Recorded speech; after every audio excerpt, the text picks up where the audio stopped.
Nano Machine, bab ke-14, pelajaran pribadi yang terlalu cepat, part 2. Sehari yang lalu, Baek Jongmeng dihadapkan pada tugas penting yaitu membantu Yawun sembuh dengan cepat. Dia berusaha memasukkan jarum ke tubuh Yawun agar dia bisa pulih kembali. Tapi apakah tidak mencurigakan jika saya sembuh dengan begitu cepat? Tanya Yawun. Jika Yawun sembuh dengan menggunakan mesin nano, ia bisa pulih dalam waktu 1 hari saja. Namun, Baek Jongmeng merasa khawatir jika proses penyembuhan yang terlalu cepat akan mencurigakan orang lain. Meskipun begitu, ia tidak ingin membuang-buang waktu dan berisiko membuat Yawun sembuh dengan lambat. Sebaiknya saya tanyakan pada dokter berapa lama proses penyembuhan saya dan kemudian memilih cara terbaik untuk sembuh, pikir Yawun. Kemudian, Yawun berbalik ke arah Baek Jongmeng yang sedang bersiap-siap dengan jarumnya. "Dokter," panggil Yawun. "Aku Baek Jongmeng," jawab Jongmeng dengan tersenyum. "Heh?" bingung Yawun. "Kamu juga bisa memanggilku dengan nama belakangku," lanjut Jongmeng dengan tersenyum lebar. "Dokter Baek, seberapa parah kondisiku?" tanya Yawun. Yawun tahu tubuhnya rusak karena teknologi nano, tapi ia penasaran dengan pendapat Baek Jongmeng mengenai kondisinya. Baek Jongmeng melihat wajah pucat Yawun dan menghela nafas. "Kamu butuh sekitar 2 minggu untuk pulih sepenuhnya dan kembali ke akademi," jawab Baek Jongmeng. "Apa? 2 minggu?" Yawun terkejut. Ia sadar bahwa proses penyembuhan mungkin akan memakan waktu lama, tapi tidak seburuk itu. "Jangan terlalu kecewa," ujar Baek Jongmeng mencoba menenangkan Yawun. "Tapi jika butuh waktu lama, bagaimana dengan pelajaran dari Guardian Kanan?" tanya Yawun. Baek Jongmeng tahu bahwa Yawun belajar secara rahasia dengan Guardian Kanan, sesuatu yang tidak diizinkan di akademi. Namun, ia memilih untuk tidak melaporkannya kepada ketua akademi. Baek Jongmeng merasa simpati terhadap Yawun karena pernah mengalami kesulitan yang sama dulu ketika ia dilahirkan sebagai petani dan harus berjuang untuk diterima sebagai dokter untuk kutus iblis. "Tidak usah khawatir, aku akan menjaga rahasiamu tentang belajar dari Guardian Kanan," ujar Jongmeng. "Terima kasih, aku tidak akan melupakan bantuanmu ini," ucap Yawun berterima kasih kepada Baek Jongmeng. "Tidak perlu mengucapkan terima kasih. Itu adalah pekerjaanku," balas Baek Jongmeng dengan ramah. Selain itu, dokter tidak terlalu memperhatikannya karena ia berpikir bahwa Yawun tidak memiliki opsi lain setelah menjadi murid Sumong. Itu akan memberinya kesempatan bagus untuk belajar. Tetapi ia sudah terlalu terlambat. "Baiklah, berbaringlah. Saya akan memasukkan jarum ke dalam kamu." Yawun kemudian berbaring kembali di tempat tidur, merasakan serangan pada tubuh karena jarum besi mengaktifkan bela diri. "Tidak, jangan. Ini adalah prosedur medis yang dilakukan oleh dokter, menghentikan mode pertahanan diri. Bisakah kamu menentukan apakah ini prosedur medis atau tidak? Jika Anda tidak memberitahu saya sebelum prosedur medis, tindakan merusak tubuh Anda akan dianggap sebagai serangan. Baiklah, mulai sekarang, jangan bereaksi terhadap apa yang saya terima dengan sukarela." "Dimengerti." Saat Yawun memberikan instruksi pada Nano, menganalisis prosedur akupuntur berbasis jarum. Jarum yang ditempatkan di tempat itu meningkatkan regenerasi di daerah perut yang rusak. Oh, Yawun tidak tertarik pada prosedur medis, tetapi sangat tertarik untuk melihatnya bekerja.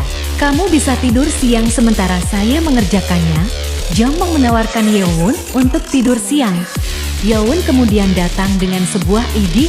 "Nano, bisakah kamu menyembuhkanku dan berpura-pura bahwa saya masih memiliki luka di dalam diriku untuk membodohi orang lain seperti dokter?" "Saya tidak mengerti permintaanmu, Tuan. Maksudku, jika saya disembuhkan, itu akan mencurigakan. Jadi, bisakah kamu menipu dokter sehingga dia tidak tahu bahwa saya sudah sembuh?" "Positif. Saya bisa mengubah denyut nadi Anda sementara ketika dokter memeriksanya. Jika memungkinkan, ia dapat menyembuhkan dirinya sendiri." Kesempatan terbaik bagi dia untuk mempelajari energi internal dari Sukmeng mungkin terletak pada kemampuannya untuk menipu dokter selama 2 minggu. Baiklah, kemudian sembuhkan aku dan bohongi dokter setiap kali ia memeriksaku, kata Yaun. Baik Tuan, mengaktifkan mode penyembuhan diri, jawab mesin nano. Setelah mesin nano mulai bekerja, dalam waktu kurang dari 30 menit, Yaun telah sembuh sepenuhnya. Ia dapat tidur nyenyak sampai suatu saat seorang tamu yang tidak diinginkan masuk ke kamar sebelum fajar. Bau alkohol Sukmeng meresap ke udara di sekitar ruangan. Yaun menatapnya dengan rasa terkejut di wajahnya. Guru, tanya Yaun terkejut. Apakah itu salam resmi? Balas Sukmeng. Yaun terkejut karena ia datang begitu pagi. Selamat pagi guru, kata Yaun, kemudian bangkit dan membungkuk. Sukmeng bertanya, jadi apakah Anda melakukan pekerjaan rumah saya? Hah? Yaun yang masih belum sepenuhnya bangun merasa bingung. Kemudian ia bertanya, tunggu, maksud Anda apa? Yang Anda katakan tentang energi internal dan bagaimana saya harus membacanya? Iya, bukankah aku sudah bilang padamu untuk menghafal semuanya sebelum aku kembali? Tanya Sukmeng. Yaun tercengang. Mesin nano telah menyembuhkannya. Tetapi seharusnya ia sakit, diranjang tanpa mesin nano, dan Sukmeng seharusnya tahu tentang itu. Dia cepat marah, pikir Yaun. Sukmeng memandang Yaun dengan tatapan curiga dan bertanya, apakah Yaun belum menghafalnya? Yaun menghela nafas dan berkata, tentu saja aku menghafalnya. Sebenarnya, Yaun tidak menghafalnya karena mesin nano baru saja memindai untuknya. Namun, hal itu menarik perhatian Sukmeng. Oh, dia menghafalnya ketika ia sakit di tempat tidur, tanya Sukmeng. Sukmeng menyadari bahwa keberadaannya di sana sebenarnya tidak masuk akal. Ia hanya datang ke tempat itu agar Yaun bisa menghafalnya. Namun ia kaget ketika mengetahui bahwa Yaun benar-benar mengetahuinya. Bagus, saya senang mendengar bahwa Anda memperhatikan instruktur Anda, kata Sukmeng. Terima kasih, tapi apakah tidak terlalu pagi untuk mengunjungi saya? Tanya Yaun sambil melihat keluar, matahari bahkan belum terbit. Mengapa? Apakah Anda tidak menyukainya? Tanya Sukmeng. Tidak, bukan itu masalahnya, jawab Yaun. Chun Yaun selalu bangun pagi karena ia harus siap setiap saat untuk melakukan upaya pembunuhan. Ia hanya bertanya-tanya mengapa Sukmeng harus mengunjunginya begitu pagi. Baiklah, biarkan saya memberitahu Anda sesuatu yang penting, kata Sukmeng sambil menarik kursi di samping tempat tidur. Aku hanya punya waktu 2 minggu untuk mengajarimu, lanjutnya. Hah? Tanya Yaun. Aku hanya bisa bertemu denganmu di ruang medis ini. Setelah kamu kembali ke asrama, aku tidak bisa menghubungimu lagi. Kamu tahu kan, belajar dari seseorang selain instruktur yang ditugaskan itu dilarang di akademi. Aku sedang melanggar aturan, jelas Sukmeng. Aku tidak bisa mempertimbangkan itu, maaf, kata Yaun. Ya, kamu baru bergabung dengan akademi kemarin. Itulah sebabnya saya harus datang lebih awal agar tidak ada yang tahu, kata Sukmeng. Hah? Apa maksudmu? Tanya Yaun. Jika saya tinggal di sini di siang hari yang cerah, apakah Anda pikir orang tidak akan mencurigai? Tanya Sukmeng, menjelaskan bahwa keberadaannya di sana akan menimbulkan kecurigaan. Sukmeng dapat melakukan apa saja yang ia inginkan, tetapi ia sadar akan kemampuan dan keterbatasannya. Ia ingin melatih Yaun lebih keras dari sebelumnya.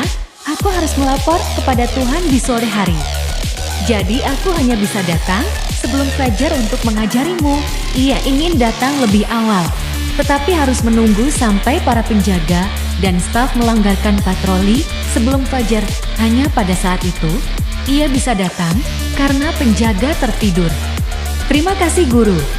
Chun Yaun merasa berterima kasih karena Sukmeng telah melakukan banyak hal untuk mengajarnya. Baiklah, sekarang kita mulai. Sekarang, tidakkah kamu mendengar bahwa aku tidak memiliki banyak waktu? Yaun, lalu bangkit dari tempat tidurnya. Duduklah di tanah. Baiklah. Ayo. Yeowon duduk di tanah sementara, Sukmeng duduk di belakangnya dan menempatkan tangannya di punggung Yeowon. Bagus bahwa kamu menghafal pernapasan 1000 bela diriku. Apa yang akan kamu lakukan? Kita tidak punya waktu, jadi aku akan mengoptimalkan nafasmu. Mengoptimalkan? Apa? Ini adalah teknik yang diciptakan oleh guruku. Kamu tidak perlu mengisiki. Aku akan melakukannya. Guru, tunggu sebentar. Jangan berteriak. Dan sebelum Yeowon bisa berkata-kata, ia merasakan energi internal yang kuat menuju kepadanya. Rasa sakit hebat menyebar ke seluruh tubuhnya. Rasa sakit hampir membuatnya berteriak. Energi internal kemudian mengalir ke seluruh tubuhnya. Yeowon tidak menyadari ini, tetapi Nano yang selalu mengaktifkan mode pertahanan diri tidak berfungsi pada rasa sakit ini.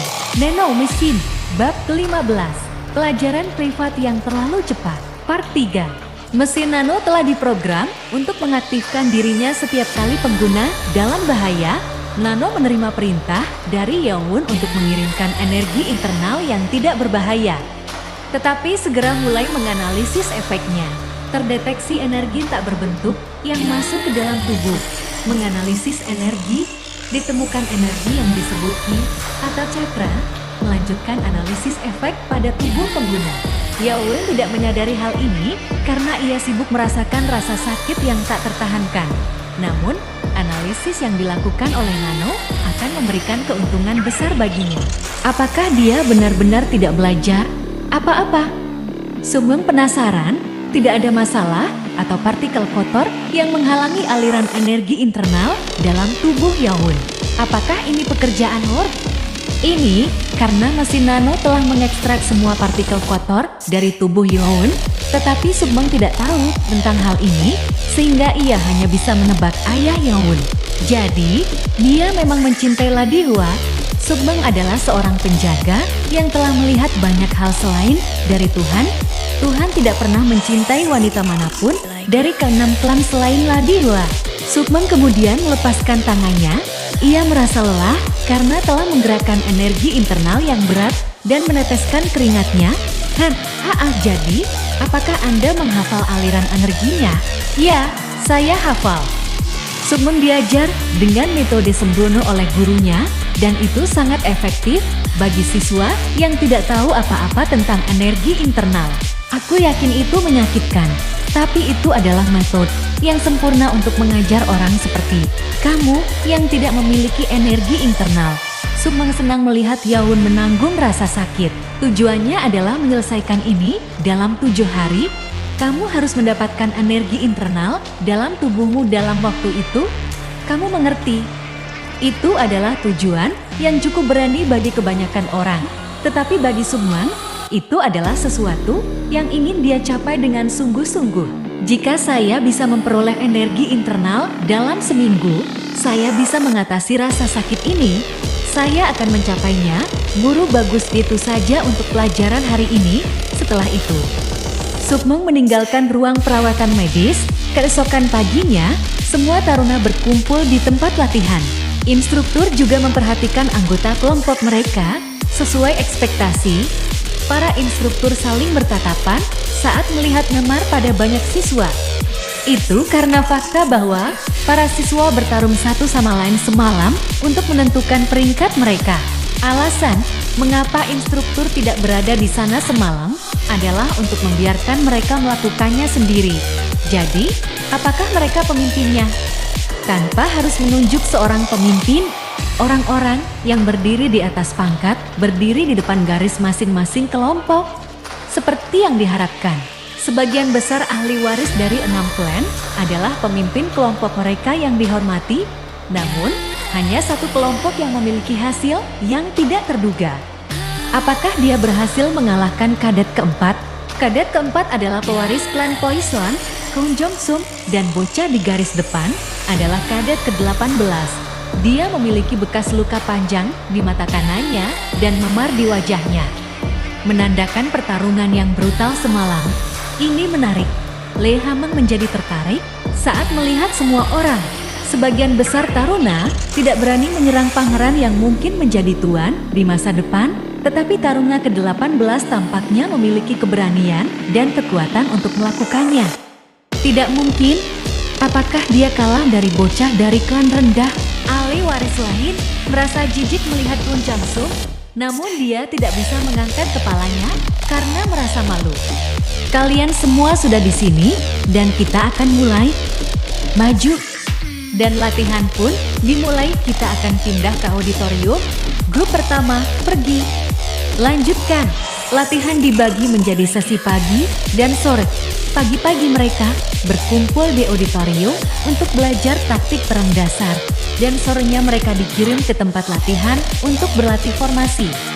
Kemudian mereka diberi waktu luang sebelum makan malam untuk berlatih sendiri di asrama kelompok ke-8 pada hari pertama ARG. Sialan! Chun Mukyung marah dengan apa yang dia dengar dari instruktur Impen sebelumnya. Para kadet lainnya diam dan takut pada Mukyung. Bagaimana dia bisa berada di rumah sakit selama 2 minggu? Saya tidak berpikir panggilan dokter itu bohong atau salah. Hanya ada satu bocah laki-laki yang berbicara dengan tenang pada Chun Mukyung yang kesal. Itu adalah kadet ke-80 yang memiliki rambut pendek dan dagu menonjol. Dia adalah Jahyun, salah satu anggota klan loyal. Ibunya dan ibu Mukyung memiliki hubungan keluarga dan dia telah bersumpah setia kepada Mukyung sejak kecil. Tidak mungkin. Saya yakin dia berpura-pura. Mukyung kesal karena dia tidak akan memiliki kesempatan untuk menyerang Yeongun selama 2 minggu. Petani kotor sialan itu berbaring di tempat tidur dengan nyaman. Itu membuat saya gugup. Tidak ada yang tahu alasan mengapa Mukyung lebih marah pada Yeongun daripada ahli waris lainnya. Sialan. Dia menendang perabotan di asrama dan Jahyun mencoba menenangkannya. Pangeran, tenanglah. Mengapa kita tidak melakukan ini? Hah? Jahyun mulai berbisik dan Mukyung mendengarkan dengan wajah yang mulai tersenyum. 5 hari berlalu dan saatnya untuk pelatihan sore. Mereka telah berlatih dengan pedang kayu dan perisai sampai sekarang. Tetapi sekarang mereka diberi pedang dan perisai besi yang sebenarnya untuk hari terakhir pelatihan formasi. Jahyun melihat ke kadet ke-23 dan bertanya, "Apakah kamu siap?" Kadet itu mengangguk. "Ayo, mulailah pelatihan formasi. Jaga jarak satu sama lain." Bentuk. Dengan perintah dari instruktur Impen, sebuah bendera merah dikibarkan dan para taruna bergerak cepat untuk membentuk formasi. Kemudian tiba-tiba, "Ah!" Seseorang berteriak sebelum masuk ke dalam formasi. Apa yang terjadi? Impeng berlari dengan cepat dan melihat bahwa pedang menusuk kadet ke-23. "Kamu bodoh. Sudah kukatakan untuk menjaga jarak." Impeng berbicara dengan marah dan menendang Jahyun yang bertanggung jawab dan menabrak kadet lain. Impeng kemudian memutuskan bahwa kadet membutuhkan perawatan medis dan membawanya ke dalam gedung. Mukyung tersenyum ketika menyaksikannya. "Oh!" Jongmeng tertidur di meja ketika Impeng masuk dan mengagetkannya. Apa yang terjadi? Jongmeng bosan karena tidak memiliki pasien selain Yeongun sampai saat ini. Akhirnya ada pasien. Dia menyembunyikan kegembiraannya dan bertanya, apa yang terjadi padanya? Dia terluka saat berlatih dengan pedang asli. Aku tidak bisa mencabut pedangnya karena akan membuatnya kehilangan terlalu banyak darah. Impeng terengah-engah sejak berlari ke sini. "Oh, ayo pindahkan dia ke tempat tidur di sini." Jongmeng kemudian membawa mereka ke tempat tidur kosong dan menyiapkan alatnya. Apakah dia akan baik-baik saja? Bagus kamu tidak mencabut pedangnya. Dia harus tetap di sini untuk sementara waktu.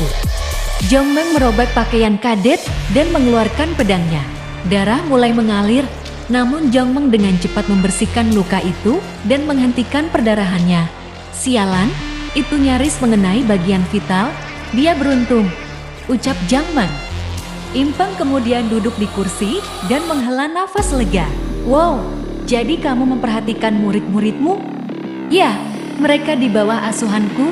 Setiap instruktur bertanggung jawab atas kecelakaan apapun sampai tes kedua. Jawab Jongmang, 2 kadetnya sudah berada di bawah perawatan medis. Yang berarti, ia harus menyusun laporan penjelasan. Ya, dia perlu tinggal di sini sebentar. Saya perlu menjahit lukanya, kata Jongmang. Oh wow, kata Impeng. Kadet tersebut membutuhkan setidaknya 3 hari di ruang medis. Setelah Jongmang pergi dari kantor, seseorang bangkit dari ranjang dengan hati-hati. Itu adalah kadet ke-23 yang baru saja dijahit. Ia memandang sekeliling untuk memeriksa apakah ada orang di luar sana. Lalu kembali ke lemari alat dokter untuk mengambil pisau. Baiklah, aku harus berhati-hati. Aku hanya melakukan ini untuk menyelamatkan diriku sendiri, gumamnya. Dia kemudian merangkak ke tempat tidur di dekat jendela yang ditutupi dengan tirai dan membukanya. Ada seorang anak lelaki yang sedang tidur di sana. Kadet ke-23 bergumam, "Jangan salahkan aku. Saya hanya melakukan ini untuk menyelamatkan diri saya sendiri." Dia kemudian menempatkan pisau di otot kaki Youn. Dia akan memotongnya sehingga Youn tidak bisa berjalan. Namun, ketika dia meletakkan pisau di kaki Youn, Nano memberi peringatan. Merasakan aksi bermusuhan pada otot kaki pengguna, mengaktifkan mode pertahanan diri. Ucap Nano. Apa? Ahar! Teriak kadet ke-23 karena disengat listrik yang kuat yang datang melalui pisau, sehingga ia jatuh dengan semua rambutnya terbakar. Chun Youn kemudian membuka matanya dan bergumam sambil menatap kadet tersebut seperti yang sudah kuduga. Nano Machen. Bab 16. Dia berbohong kepada semua orang. Part 1.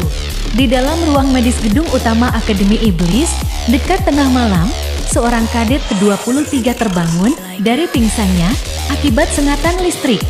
Tubuhnya menggigil hebat dan ia hanya bisa mengingat betapa ia terkejut dengan kekuatan tak dikenal yang ia hadapi ketika mencoba memotong kaki Chun Youn. Kenapa aku pingsan? Bingungnya, ia melihat sekelilingnya, tapi ia masih berada di ruang medis. Apa yang terjadi di sini? Ia merasa ada yang aneh. Biasanya, ia bisa merasakan rambutnya yang lembut, tetapi ketika ia mencoba bergerak, ia tidak bisa merasakan apapun. Tidak mungkin, gumamnya. Ia mencoba bangkit dan mencari cermin, tapi sebelum ia bisa berdiri, kekuatan misterius menariknya kembali ke tempat tidur. Oke, erangnya, otot-ototnya masih baik-baik saja, tetapi luka-lukanya sudah dijahit dengan jarum, membuatnya masih merasakan sakit. Ia kemudian menatap tubuhnya dan menemukan sebuah tali yang mengikatnya ke ranjang. Ia tidak bisa melepaskan diri, sekuat apapun usahanya. Siapa yang mengikatku di sini? Serunya. Saya, jawab suara dari balik tirai. Ketika tirai itu terbuka, ia melihat Chun Youn berdiri di sana. Kadet ke-23 terkejut dan tak percaya. Bagaimana keadaanmu? Bagaimana? Kamu pingsan, jadi aku menempatkanmu kembali di tempat tidur, jawab Chun Youn. Pingsan. Ulangnya, semakin bingung, ia menjadi prihatin dengan situasi yang ada.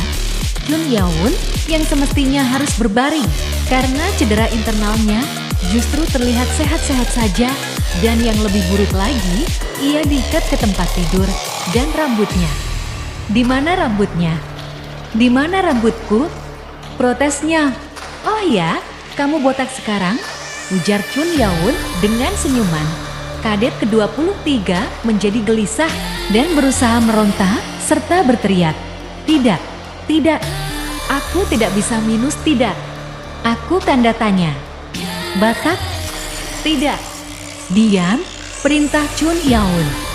Kadet ke-23 mencoba berteriak, namun tinjuan Chun Youn membuatnya pingsan lagi. Terlalu ribut, aku harus membuatnya membuka mulut, gumam Youn. Tak lama setelah itu, kadet ke-23 bangun kembali. Ia mencoba berteriak lagi, tetapi terdengar suara sumbing di mulutnya yang menghentikannya. Youn duduk di kursi di sebelah tempat tidur. Ia sebelumnya mengira Youn hanya seorang pangeran bodoh yang tak tahu apa-apa, namun kini Ia mengetahui kesalahannya. Apakah dia selalu seperti ini? Pikir Kadet ke-23. Yowon menatapnya dengan ekspresi dingin. Kadet ke-23 merasa hidupnya dalam bahaya. Kamu tahu bagaimana aku bertahan hidup sampai sekarang? Tanya Yowon. Berapa banyak pembunuh seperti kamu yang mencoba membunuh atau meracuni aku? Tebak saja, suara Yowon penuh dengan kebencian yang mendalam. Hidupnya bagai badai. Ini apa? Tanya Yowon sambil memperlihatkan sebuah pisau di tangannya. Pisau itu dicuri oleh Kadet ke-23 untuk memotong otot kaki. Yowon menekan pisau itu ke leher Kadet ke-23 dan mengancamnya. Jangan bermain-main denganku, atau kau akan tahu betapa sakitnya ditusuk. Dengan ini, bahkan bisa jadi itu akan membunuhmu. Kadet ke-23 merasa sangat takut. Yowon terlihat sangat menakutkan. Baiklah, bicaralah sekarang, ucap Yowon. Kadet ke-23 menelan ludahnya yang kering. Siapa yang mengirim kamu? Tanya Yowon tegas. Kadet ke-23 mencoba mencari ratusan cara untuk keluar dari situasi yang mengerikan ini dan akhirnya berhasil menemukan sebuah ide. Namun, ketika ia mencoba berbicara, Yowon tiba-tiba mengeluarkan kain dari mulutnya. Silakan bicara, kata Yowon. Haha, kata Kadet ke-23 sambil terengah-engah. Aku tidak tahu apa yang kamu bicarakan, lanjutnya. Dan apakah kamu berpikir kamu akan baik-baik saja jika kamu membunuhku? Di ruang medis di dalam akademi, Kadet ke-23 langsung teringat aturan akademi bahwa tidak diperbolehkan untuk saling menyakiti di luar pelatihan atau duel resmi. Kamu pikir kamu bisa menyakitiku? Kata Kadet ke-23 dengan sombong. Yowon mengerutkan keningnya. Hanmin, jadi itu tidak berhasil. Saat ini, jangan pernah berpikir seperti itu, kata Kadet ke-23. Dengan suara tegas, dan bahkan jika kamu menyiksa aku tidak akan membuka mulutku. Namun, tiba-tiba Yowon memberikan tampilan aneh pada Kadet ke-23. Baiklah, katanya, haruskah aku mencoba untuk melihat apakah kamu akan membuka mulutmu atau tidak? Hah? Kadet ke-23 terkejut. Yowon kemudian mengambil beberapa jarum panjang dari sebuah kabinet. Kamu tahu, tempatku tidak memiliki hal-hal seperti ini. Tapi tempat ini penuh dengan itu, kata Yowon sambil tersenyum jahat. Kemudian, Yowon meraih pergelangan tangan kirinya Kadet ke-23. Meskipun Kadet ke-23 mencoba menarik tangannya kembali, Yowon terlalu kuat. Apa yang akan kamu lakukan? Kata Kadet ke-23 dengan suara gemetar. Namun, tanpa berkata-kata, Yowon menusukkan sebuah jarum raksasa di antara jari dan kuku Kadet ke-23. Rasa sakit yang luar biasa membuat Kadet ke-23 menangis histeris. Yowon bahkan tidak peduli melihat pemandangan itu dan kemudian menusukkan jarum ke jari lain Kadet ke-23. Kadet ke-23 merintih dan meringis kesakitan. Semua orang tahu bahwa Yowon tidak belajar seni bela diri. Tapi, kekuatannya sungguh luar biasa. Sekarang, Kadet ke-23 menyadari bahwa tidak ada yang bisa dia lakukan selain merintih dan menangis dalam sakit yang hebat.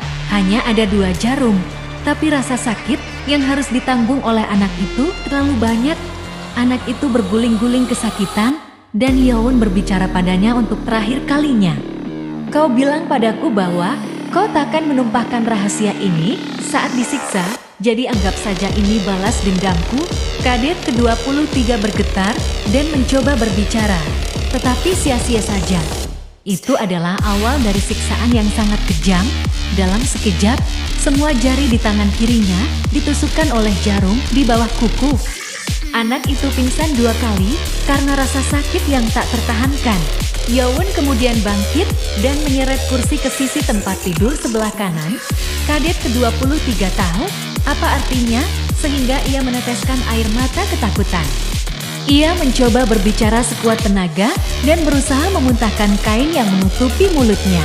Yeowon tersenyum, "Kau ingin bicara?" katanya sambil menyeringai. "Kau seharusnya memberitahu aku sejak awal." Ia lalu mengambil kain dari mulut kadet. Kain putih itu kini berlumuran darah karena ia digigit terlalu keras. Anak itu kemudian terengah-engah dan mencoba berkata-kata, tetapi Yeowon lebih dulu bicara. "Hun Muk-hyum, benar kan? Bagaimana kau tahu?" tanya kadet ke-23 terkejut.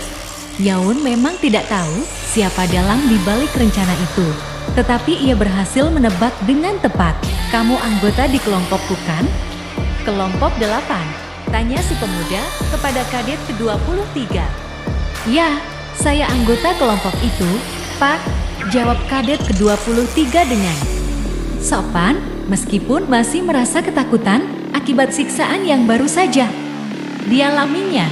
Namun, ia penasaran bagaimana si pemuda bernama Chun Yeowon tahu bahwa ia berada di kelompok yang sama dan bahkan mengetahui nomor kadetnya sendiri. "Tak, kamu ada di sini," ujar Chun Yeowon sambil menunjuk pada nomor tak kadet ke-23. "Tapi bagaimana kamu bisa tahu?" "Terima kasih kepada ketua kelompok kami, instruktur kami. Mengunjungi saya setiap pagi untuk mengajariku teknik seni bela diri dasar dan memberitahuku siapa saja anggota kelompokku," jawab Chun Yeowon. Hal tersebut tidak terpikirkan oleh Chun Muk-hyum karena sesi pagi dilaksanakan di auditorium. Setiap instruktur biasanya tidak melakukan apa-apa, sehingga kesempatan tersebut dimanfaatkan oleh Impeng untuk mengunjungi Chun Yeowon dan mengajari teknik bela diri dasar. Impeng melakukan hal tersebut untuk memastikan kelompoknya tidak gagal dan Chun Yeowon bisa mengetahui siapa saja anggota kelompoknya dan nomor kelompoknya. "Aku sudah menebaknya, tapi aku ingin mendengarnya dari mulutmu sendiri," ucap Chun Yeowon. Kadet ke-23 tidak percaya bahwa si pemuda yang diceritakan oleh Muk-hyum dan Jae-hyun sebagai pangeran bodoh ternyata sangat cerdas. Ternyata dia bukan hanya anak bodoh, pikirnya. Sebenarnya, si pemuda itu adalah monster yang bersembunyi. Sangat menakutkan membayangkan jika ia memiliki kekuatan yang lebih besar dari sekarang. "Aku mendapat informasi yang bagus darimu, jadi mari kita selesaikan di sini," ucap Chun Yeowon. "Bi, benarkah?" tanya kadet ke-23 dengan harapan. "Iya, dan jangan beritahu siapapun tentang apa yang terjadi di sini, mengerti?" tegas Chun Yeowon sambil tersenyum dan menempelkan jarinya pada titik darah di tubuh kadet ke-23. "Hah?" teriak kadet ke-23. Kadet ke-23 akhirnya terlelap di Indonesia. Menyalurkan kekuatan ke titik darah membutuhkan banyak energi internal, tetapi ia menyadari bahwa Chun Yeowon tidak memiliki cukup tenaga untuk melakukannya. Semua orang telah diperdaya, pikirnya. Sehingga hari pertama di ruang medis berakhir tanpa banyak peristiwa bagi kadet ke-23. Bersambung.